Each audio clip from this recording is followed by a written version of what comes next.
In one of our previous lessons, we said trade receivables are an asset that appears on our balance sheet when we sell goods on credit. They represent the claim we have towards a third party for goods we have provided or services we have rendered.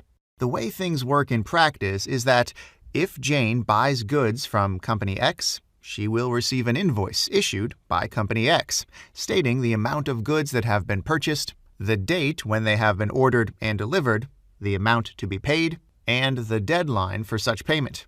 And Company X will have a trade receivables asset in its balance sheet until this amount has been paid. Great! Do you think trade receivables are a good thing?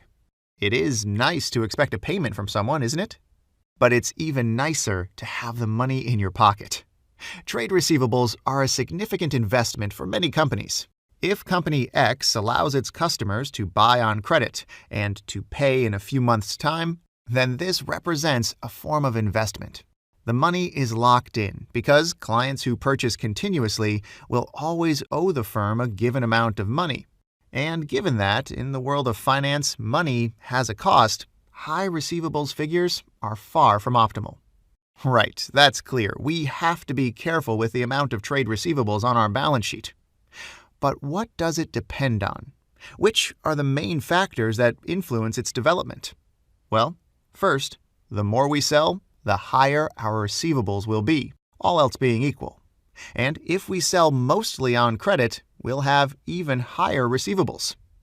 Second, it is important to think about the period of credit given to customers. If it lasts longer, the value of trade receivables will grow rapidly. And finally, the way a company manages the collection of its receivables deserves attention.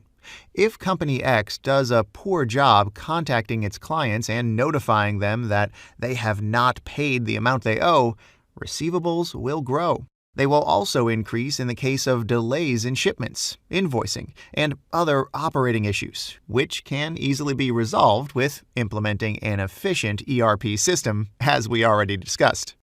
Okay, excellent. In our next lesson, we'll talk about some of the possible situations we can have when an invoice expires. See you there, and thanks for watching.